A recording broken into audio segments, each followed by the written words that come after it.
Hi and welcome to WEH Videos. My name is Skip and this is part 3 on our VFR flight from Reading Muni to KCIC, Chico. So if you remember our flight plan, we were leaving Benton Field. Our first waypoint was to the power plant, and then we just now passed over our rest area. That was our first and second leg. And now we're going to be on our third leg, and we are going to go from the rest area over here to the Fairgrounds. And from the Fairgrounds, we are going to continue on down to Deer Creek.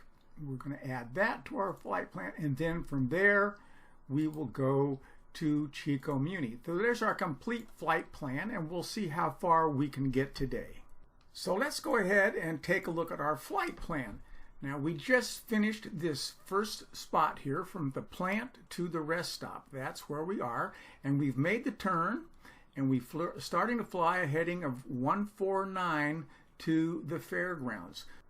So we need to tune our nav1 radio to 1084, which it already is, the Reading Muni VOR, but we want to dial in the 151 radio.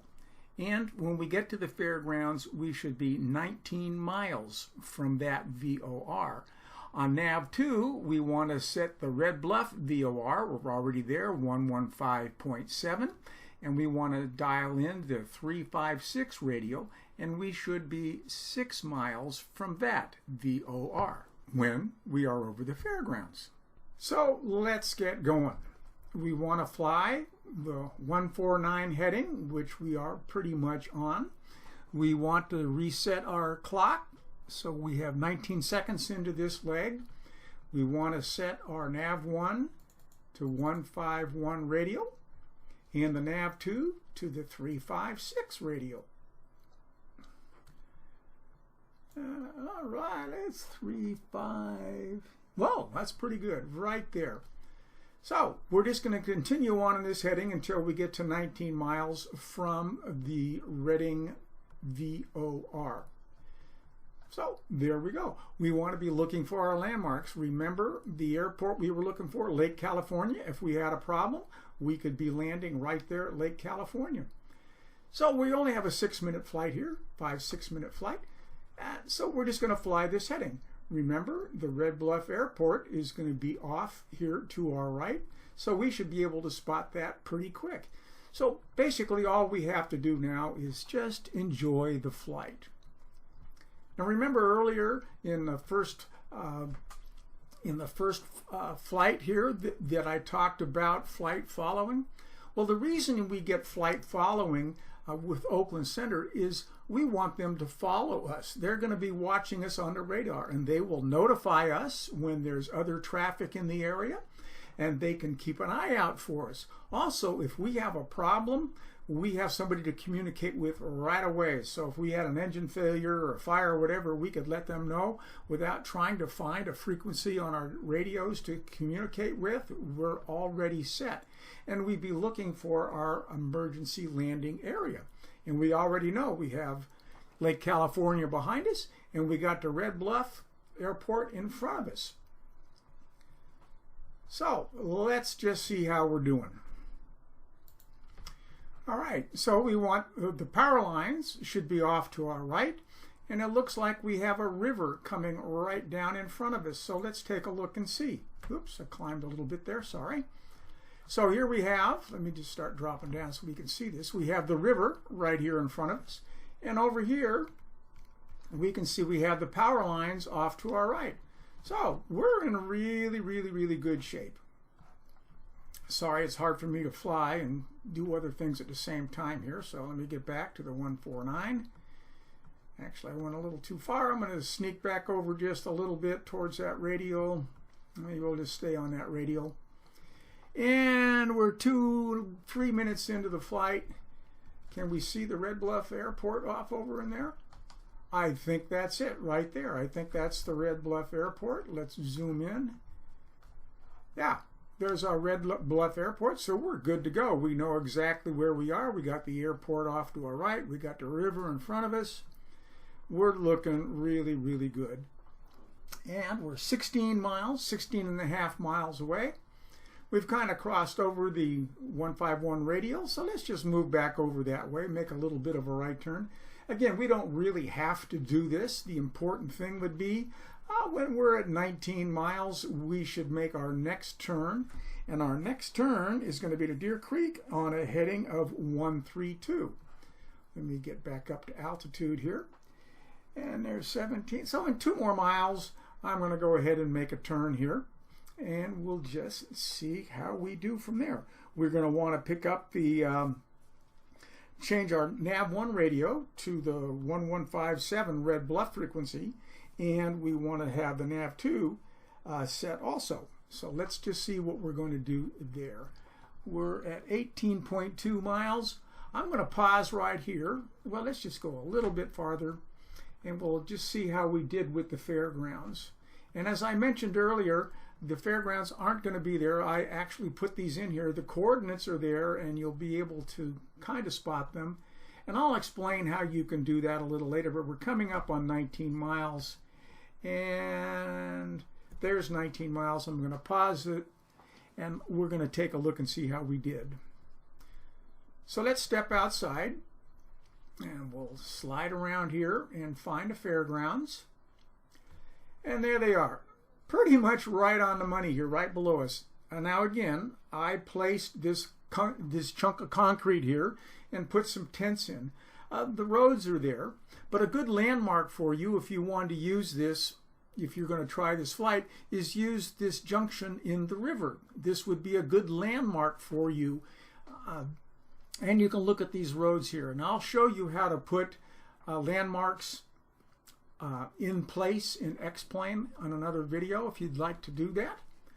But we're in really good shape here. We've got our airport off to the right here. And we can make our turn now to our next waypoint, which is going to be the Deer Creek Airport.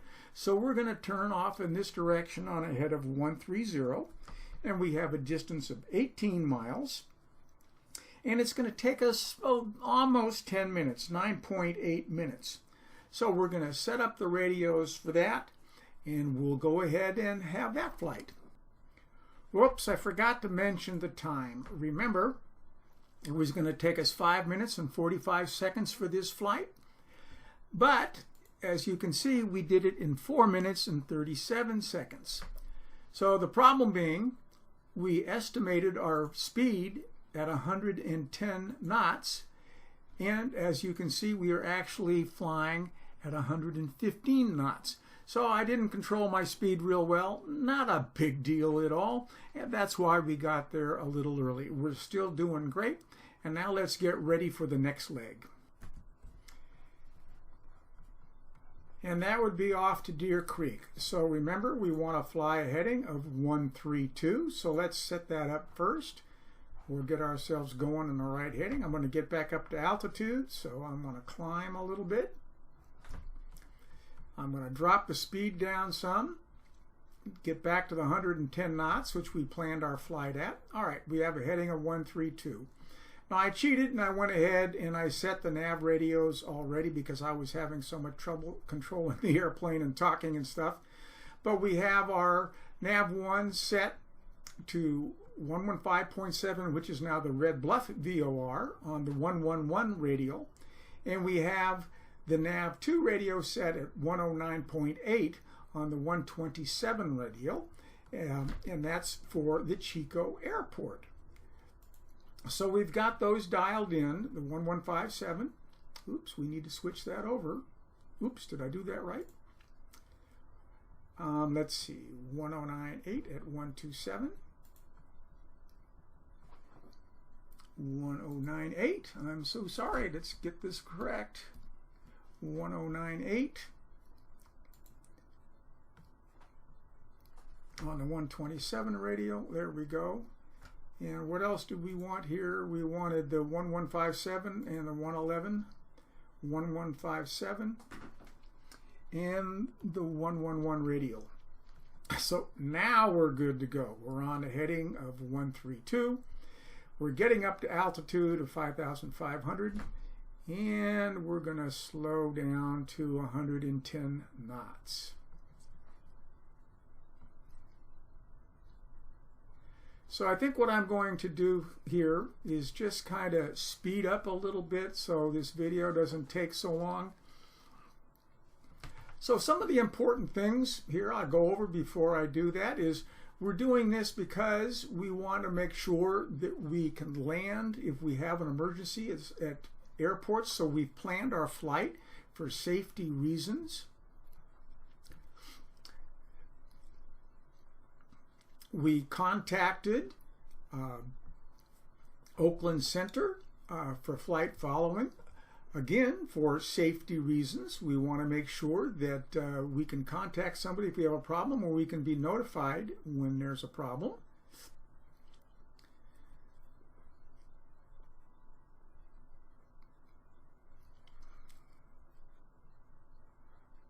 All right, so I'm going to go ahead and fast forward here.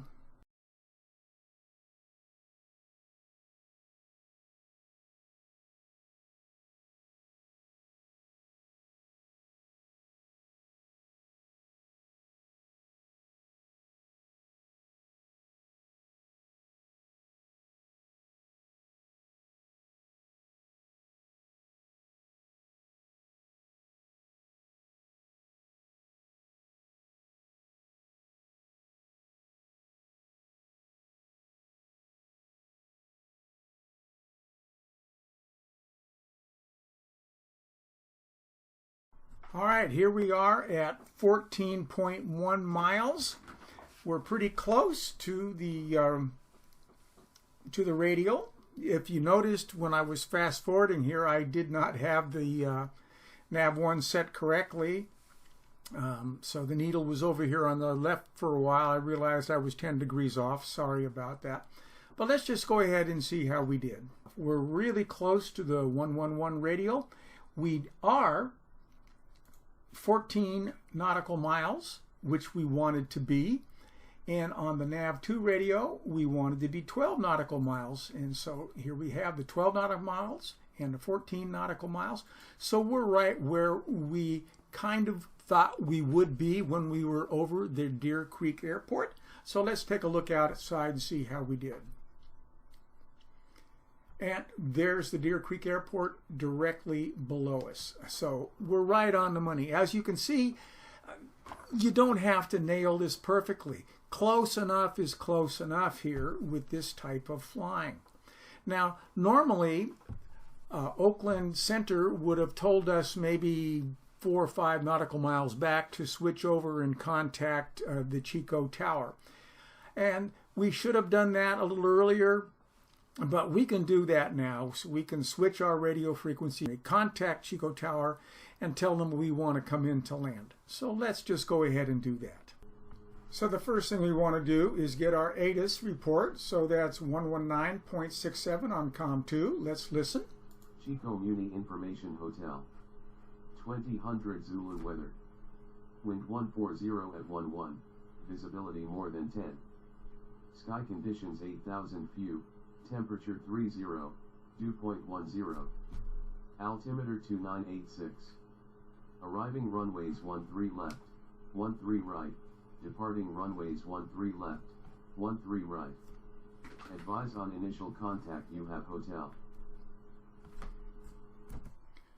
All right, so we want to set our altimeter to 2986.